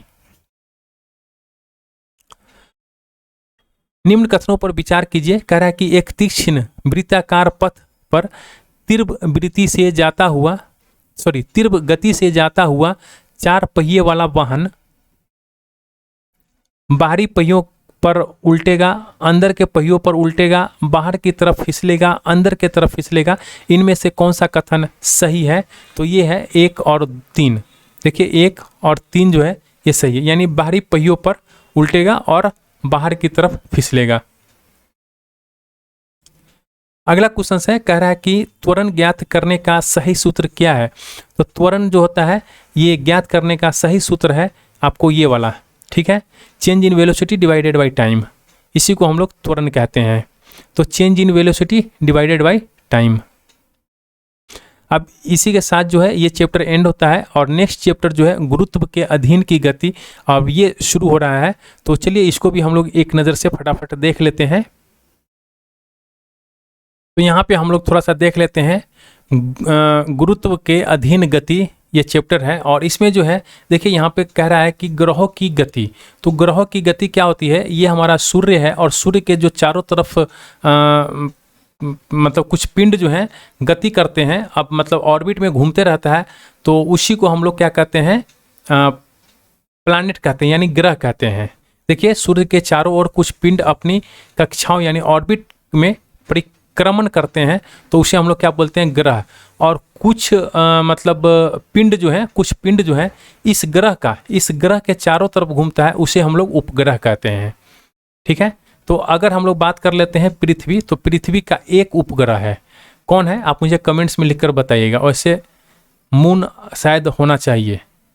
मंगल के 2 उपग्रह हैं, ठीक है, आप ये सब ध्यान में रखिएगा, ये सब क्वेश्चन जो है एग्जाम्स में पूछा जाता है, मैं इसलिए बता रहा हूँ आपको। पृथ्वी का 1 उपग्रह है, मंगल के 2 उपग्रह हैं, अब इसका दोनों का नाम लिखकर मुझे कमेंट्स में बताइए। और शनि के सबसे अधिक ग्रह हैं, कितने उपग्रह हैं, तो ये है 82 और बृहस्पति के 79 उपग्रह हैं। तो ये कुछ फैक्ट थे जहाँ से क्वेश्चन जो है एग्जाम्स में पूछ लिया जाता है। तो चलिए अब हम लोग डायरेक्ट क्वेश्चन आंसर के ऊपर चलते हैं। और इसमें जो कुछ न्यूमेरिकल वगैरह दिए हुए हैं ना, तो न्यूमेरिकल आपके बीपीएससी के एग्जाम्स में नहीं पूछता है, इसीलिए मैं न्यूमेरिकल जो है वो ज़्यादा उस पर समय व्यतीत करने से कोई फ़ायदा नहीं है। तो चलिए स्टार्ट करते हैं आज का सेशन। अभी निम्नलिखित में से किसने न्यूटन से पूर्व ही बता दिया था कि सभी वस्तुएं पृथ्वी की ओर गुरुत्वाकर्षित होती है, तो ये बताया था ब्रह्मगुप्त। ब्रह्मगुप्त ने बताया था कि न्यूटन से पहले कि सभी वस्तुएं जो हैं ये पृथ्वी की ओर आकर्षित होती है। देखिए ब्रह्मगुप्त ये गुप्तोत्तर कालीन गणितज्ञ और खगोल शास्त्री थे। इन्होंने ब्रह्म सिद्धांत की रचना तथा सर्वप्रथम यह बताया था कि पृथ्वी सभी वस्तुओं को अपनी ओर आकर्षित करती है। गुरुत्वाकर्षण का सिद्धांत किसने दिया था? तो गुरुत्वाकर्षण का सिद्धांत जो है ये न्यूटन ने दिया था। गुरुत्वाकर्षण के सार्वभौमिक नियम का प्रतिपादन किसने किया था? तो ये किया था न्यूटन ने।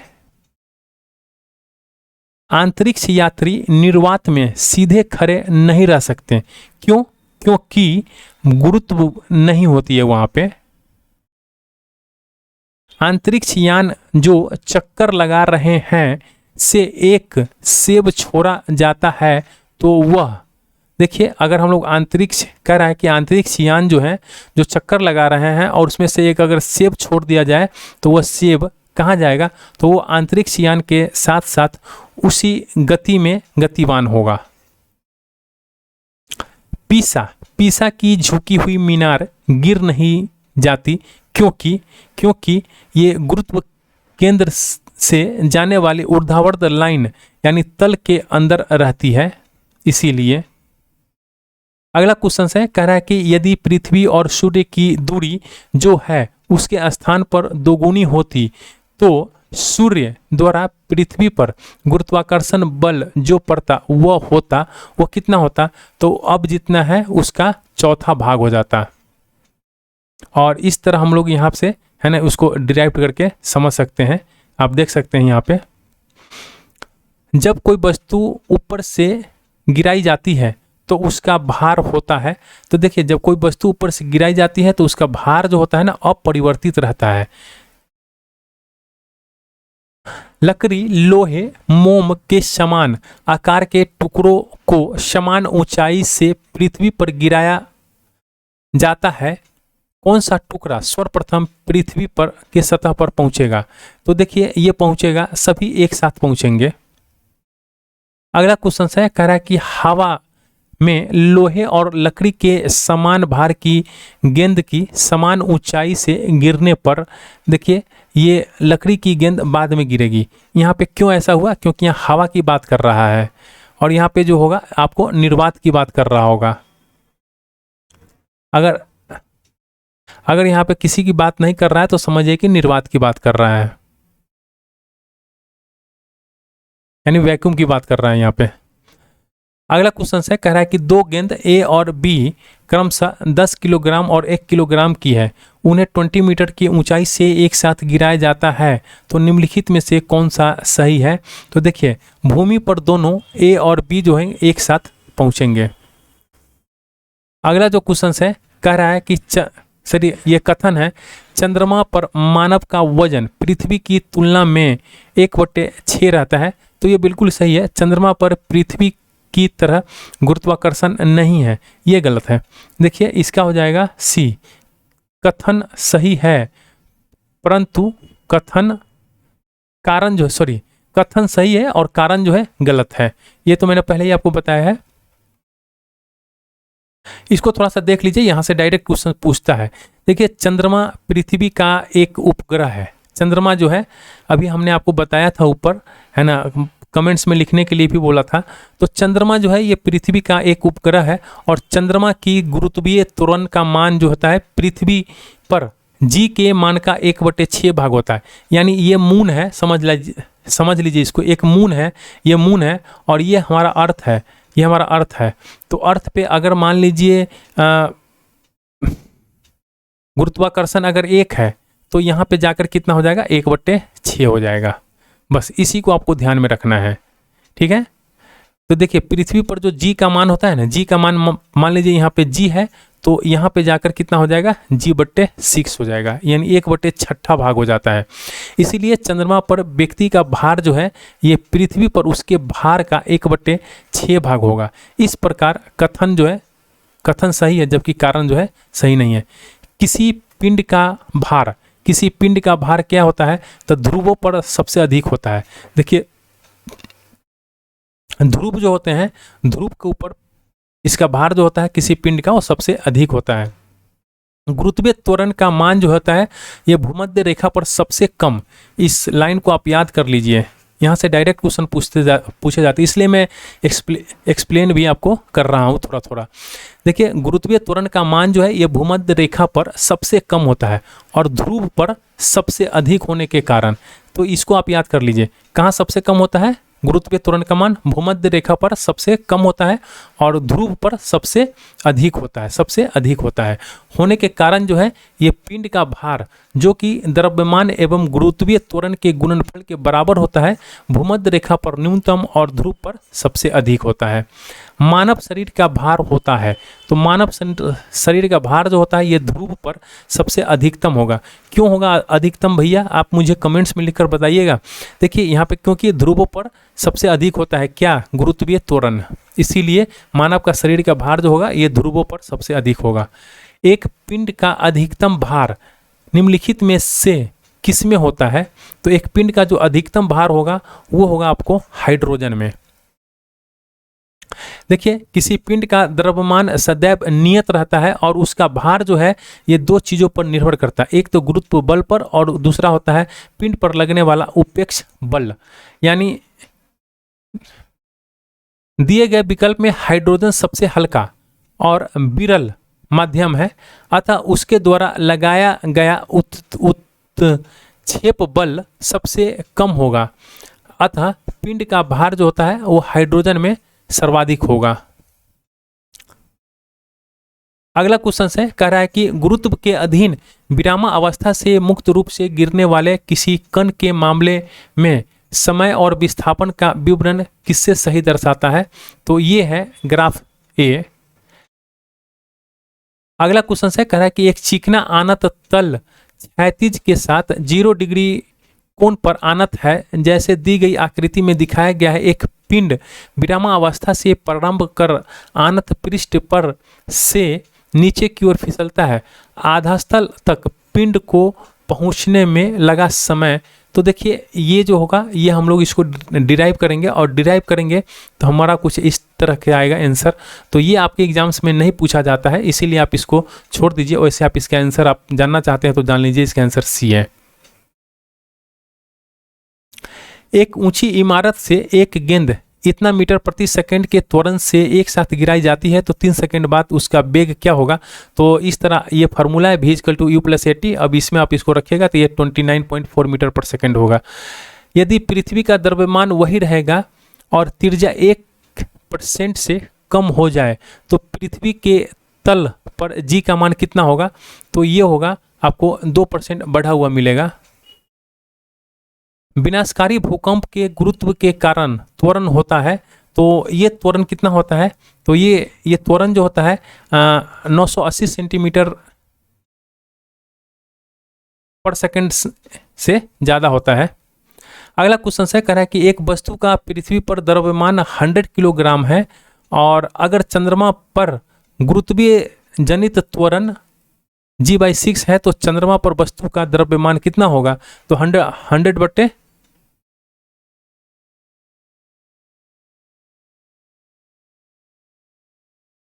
देखिए यहाँ पे जो है ये द्रव्यमान की बात कर रहा है, भार की बात नहीं कर रहा है, यानी वेट की बात नहीं कर रहा है। ये मास है, ये क्या है? ये मास है, ये वेट की बात नहीं कर रहा है। तो मास जितना पृथ्वी पर होगा किसी भी वस्तु का उतना ही जो होगा चंद्रमा पर होगा। तो ये पहले मैं ये बता रहा था लेकिन ये सही है, ठीक है। हाँ, अगर ये यहाँ पे भार दिया रहता ना, भार दिया रहता तब ये आंसर सही हो जाता। तो आप वर्ड पे थोड़ा सा ध्यान दिया कीजिएगा। भारहीनता होती है, तो भारहीनता होती है कहाँ? तो ये होती है गुरुत्वाकर्षण की शून्य स्थिति में। निम्न में से कौन सुमेलित क्रम में है? तो देखिए इसको सुमेलित क्रम में देखना है तो देखिए रेडियम जो है ये मैडम क्यूरी के द्वारा इन्वेंट किया गया था, रेडियम। और ये जो होते हैं ये 2। और हम लोग पेनिसिलिन की बात करते हैं तो ये है अलेक्जेंडर फ्लेमिंग पेनिसिलिन के लिए।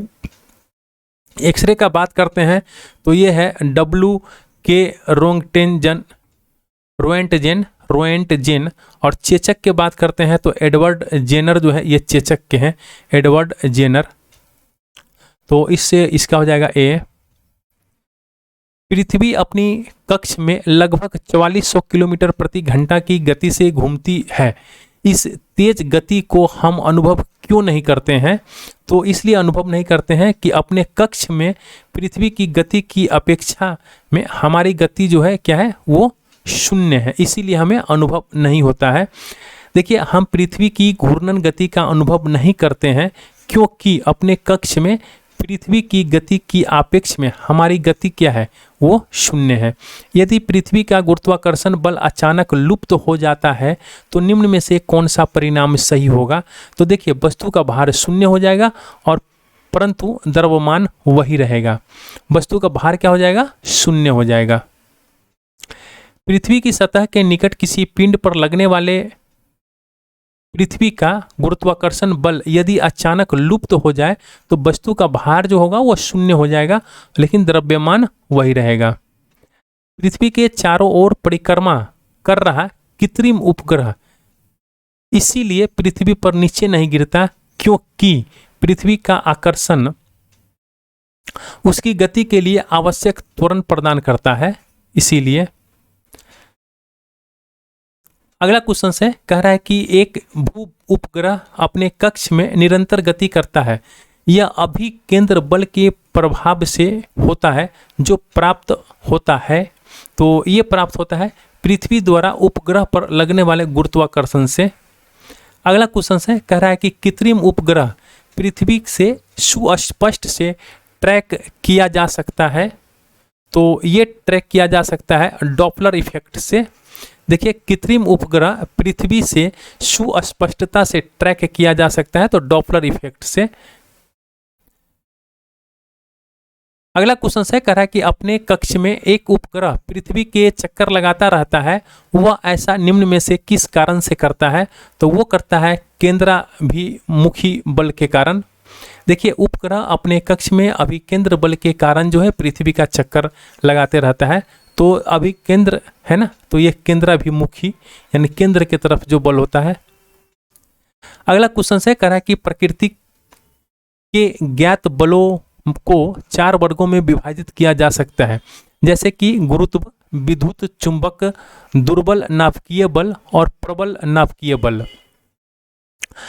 उनके संदर्भ में निम्नलिखित कथनों में से कौन सा एक सही नहीं है?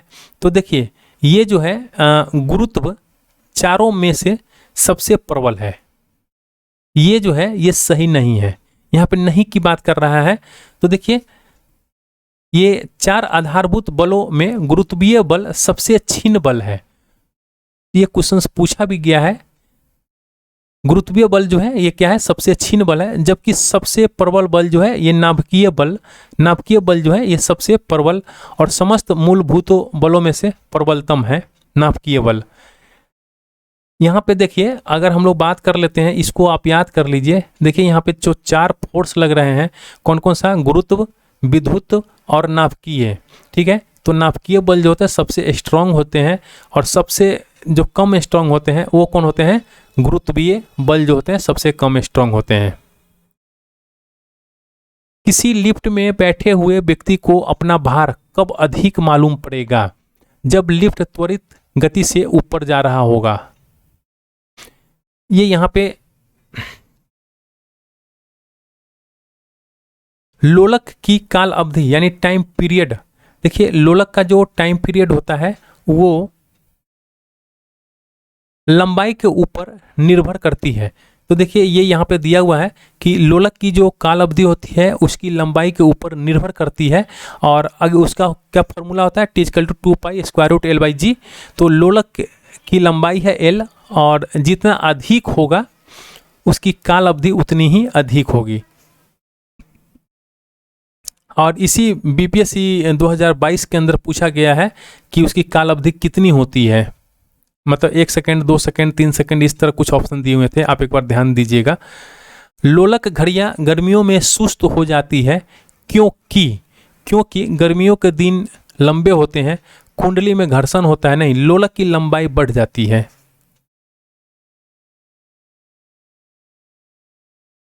एक लड़की झूले पर बैठी स्थिति में झूला झूल रही है।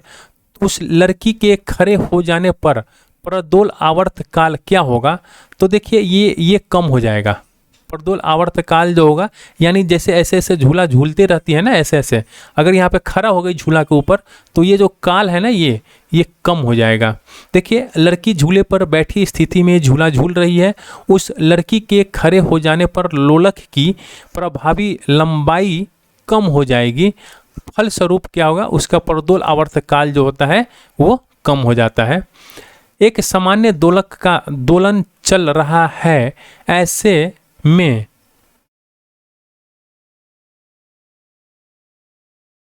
देखिए हम लोग यहाँ पे अगर देख लें तो यहाँ पे हम लोग देखते हैं, कह रहा है कि दोलक का दोलन चल रहा है, तो ऐसे स्थिति में जब गोला मध्य स्थान से गुजरता है तो उसका त्वरण जो होगा वो शून्य हो जाएगा। ये तो बिल्कुल सही बात है। और अगर हम लोग बात करते हैं हर आवर्तन में गोलक 2 बार किसी एक निर्दिष्ट वेग को प्राप्त करता है, तो ये भी सही बात है। और दोलन के दौरान जब गोला चरम स्थिति पर पहुंचता है तो उसके गति और त्वरण दोनों शून्य हो जाते हैं। देखिए गति और त्वरण जो है दोनों शून्य नहीं होते हैं, और यहाँ पे जो है ये गलत है। और सामान्य दोलक का दोलन आयाम समय के साथ साथ कम होता जाता है, तो ये जो है ये सही है। आइए हम लोग देखते हैं इसका, हाँ 1 2 4 ठीक है। देखिए यहाँ पे कह रहा है कि सरल आवर्त गति करने वाला पिंड जब अपनी मध्याह्न स्थिति में गुजरता है तो उस पर कोई बल कार्य नहीं करता है, उसका त्वरण जो होता है शून्य हो जाता है, वेग अधिकतम हो जाता है, गतिज ऊर्जा अधिकतम हो जाता है और स्थित ऊर्जा जो है वो शून्य हो जाता है। तो इसको आप ध्यान में रखिएगा। यहाँ पे हम एक बार आपको और बता देते हैं, सरल आवर्त गति करने वाला जो पिंड होता है ना, जब अपनी मध्याह्न स्थिति से गुजरता है तब उस पर कोई बल कार्य नहीं करता है, त्वरण शून्य हो जाता है, वेग अधिकतम हो जाता है, गतिज ऊर्जा अधिकतम होती है और स्थित ऊर्जा जो होती है वो शून्य होती है। यही पिंड जब अपने अंतः बिंदु यानी सबसे मतलब अंतिम बिंदु पे जब पहुंचता है तो उसका त्वरण जो होता है वो क्या होता है, अधिक हो जाता है, उसका त्वरण जो है वो अधिक हो जाता है। यहाँ पे देखिए, यहाँ पे क्या बोल रहा था कि इसका गति और त्वरण जो है शून्य हो जाता है। गति जो शून्य हो जाता है, जैसे मान लीजिए देखिए ये है, इसकी बात आप, ये झूला होता है ना, देखिए ये इसकी बात कर रहा है। तो अगर मान लीजिए ये झूलते झूलते अगर यहाँ तक आया या फिर यहाँ आया, ये मतलब अपने हाईएस्ट पोजीशन पे आया इस तरह, तो इसका जो यहाँ पे होगा, ये गति जो होगा वो शून्य होगा, गति शून्य होगा, लेकिन त्वरण जो होगा वो मैक्सिमम होता है। इसी की हम लोग यहाँ पे बात कर रहे हैं। तो देखिए इसका जो होगा त्वरण अधिकतम होता है और कार्य करने वाला प्रत्यायन बल अधिकतम होता है, गतिज ऊर्जा शून्य हो जाती है और स्थित ऊर्जा जो होती है अधिकतम होती है और वेग जो होता है वो शून्य हो जाता है। तो ये कुछ फैक्ट हैं, आप इसको ध्यान रखिएगा। इस फैक्ट के अंदर ये समझाया गया है कि एक लोलक है यानी एक पेंडुलम है, जब अपने मध्याह्न से गुजरती है, मतलब यहाँ से जब गुजरती है तब उसके अंदर क्या क्या होता है, और जब अपने मतलब अंतिम स्थान पे पहुँचती है तब उसके साथ क्या क्या होता है, उसके बारे में बताया गया है। अगला क्वेश्चन है, कह रहा है कि पेंडुलम घड़ी तीव्र गति से चल सकती है। तो पेंडुलम घड़ी जो है तीव्र गति से कब चलती है, शीतकाल में। शीतकाल में जो है पेंडुलम घड़ी जो है तीव्र गति से चलती है, क्योंकि इसकी पेंडुलम का जो लेंथ है वो कम हो जाता है। देखिए पेंडुलम घड़ी शीतकाल में तेज गति से चलती है क्योंकि इसका आवर्त पथ तथा आवर्त काल जो है घट जाता है, जबकि ग्रीष्म काल में इसका आवर्त पथ और आवर्त काल जो है वो बढ़ जाता है, जिसमें फलस्वरूप पेंडुलम घड़ी ग्रीष्म काल में धीरे धीरे चलती है और सुस्त हो जाती है। अगला क्वेश्चन है, पृथ्वी का पलायन वेग है। तो पृथ्वी का पलायन वेग क्या है, तो 11.2 किलोमीटर पर सेकेंड है पृथ्वी का पलायन वेग। पलायन वेग हम लोग उस वेग को कहते हैं, वह न्यूनतम वेग है जिससे किसी भी पिंड को ऊपर की ओर फेंके जाने पर वो पृथ्वी के गुरुत्वीय क्षेत्र को पार कर जाता है, तो उसी को हम लोग क्या बोलते हैं, पलायन वेग कहते हैं, और ये होता है 11.2 किलोमीटर पर सेकेंड। अगर किसी वस्तु को 8 किलोमीटर प्रति सेकंड के वेग से अंतरिक्ष में फेंका जाए तो क्या होगा, तो देखिए वह वस्तु जो है वापस पृथ्वी पर आ जाएगी। क्यों आएगी, क्योंकि ये 8 किलोमीटर है ना, हमें कितना चाहिए 11.2 किलोमीटर फेंकने के लिए अगर बाहर करना है। तो देखिए किसी वस्तु को 8 किलोमीटर 8 किलोमीटर प्रति सेकंड के वेग से अंतरिक्ष में फेंके जाने पर पृथ्वी के गुरुत्व बल के कारण वह वस्तु पृथ्वी पर वापस आकर गिरेगी। पृथ्वी का प्लान वेग होता है 11.2 किलोमीटर पर सेकंड। चंद्रमा पर वायुमंडल नहीं होने का क्या कारण है, तो चंद्रमा के ऊपर जो है वायुमंडल नहीं होने का कारण है इस पर गैस अणुओं का पलायन वेग और उनके वर्ग मध्य मूल वेग से कम होता है। तो इसी के साथ जो है आज का जो सेशन है वो एंड हुआ। और अब तक अगर आपने हमारे चैनल को अगर सब्सक्राइब नहीं किया है तो प्लीज़ आप चैनल को सब्सक्राइब कर दीजिए और एक लाइक का बटन जरूर दबाइएगा। Thank you for watching.